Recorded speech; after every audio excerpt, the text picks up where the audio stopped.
है कि खुशियां खरीदी नहीं जाती, लेकिन बात ये भी सच है कि अगर इंसान सच्चे मन से चाहे तो क्या नहीं हो सकता, और खुशियां तो हर कोई चाहता है। खुशियां बांटता म्यूजियम कोरोना काल में बनकर हुआ तैयार, होती खुशियों के इतिहास और भविष्य की बात। ऐतिहासिक इमारत के बेसमेंट में बना म्यूजियम।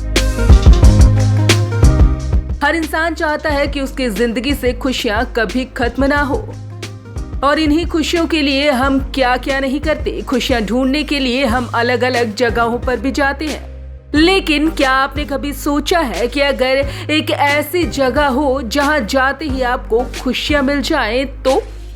जी हाँ, ये कल्पना नहीं, ये सच्चाई है। धरती पर एक ऐसी भी जगह है जहां जाते ही आपको मिलेंगी ढेर सारी खुशियां।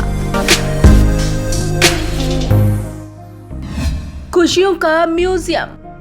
म्यूजियम एक ऐसी जगह होती है जहां हमें कुछ एंटिक चीजें देखने को मिलती हैं, जैसे राज महाराजाओं के जमाने की चीजें। लेकिन डेनमार्क का ये म्यूजियम बिल्कुल अलग है। यहाँ कोई पुरानी या किसी और की चीज नहीं, बल्कि यहाँ आपको अपनी खुशियाँ मिलेंगी। ये म्यूजियम खुला है डेनमार्क की राजधानी कोपेनहेगन में, वो भी कोरोना काल में, और इसे बनाया है हैप्पीनेस रिसर्च इंस्टीट्यूट ने। जिन लोगों का आइडिया है उनमें माइक वाइकिंग शामिल है। माइक हैप्पीनेस रिसर्च इंस्टीट्यूट के सीईओ हैं। वो खुशी से जुड़ी 3 किताबें लिख चुके हैं, तीनों ही बेस्ट सेलर रही हैं। म्यूजियम में क्या कुछ है खास?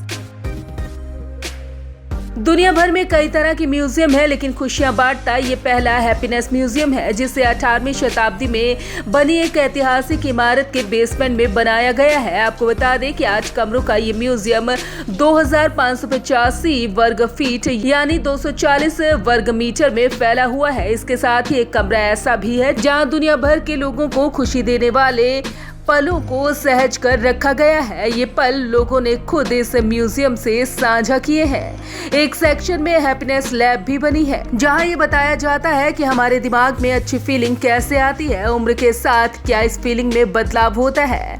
म्यूजियम में एक कमरा ऐसा है जो दुनिया में खुशी के भूगोल को बताता है। इसमें 2020 की वर्ल्ड हैप्पीनेस रिपोर्ट को रखा गया है।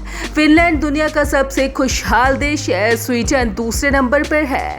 भूटान दुनिया में इकलौता देश है जो 1970 में जीडीपी से ऊपर जीएनएच यानी ग्रॉस नेशनल हैप्पीनेस को रैंक करता है। इन सभी बातों का यहाँ जिक्र है।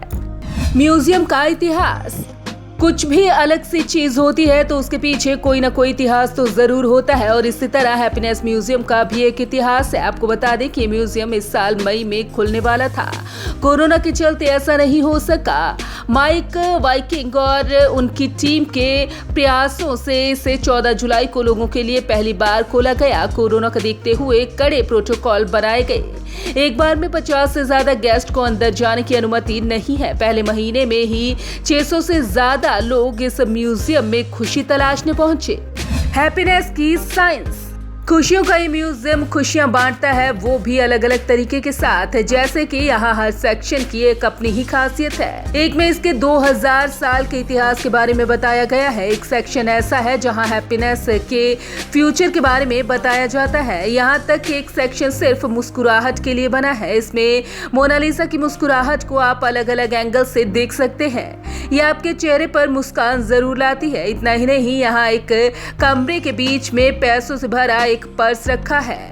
यहाँ आने वालों से हैप्पीनेस रिसर्च इंस्टीट्यूट के रिसर्चर रास्ते से पैसे खोने की बात करते हैं और देखते हैं कितनी बार ये पर्स वापस मिलता है। Bureau report, Punjab Kesari group.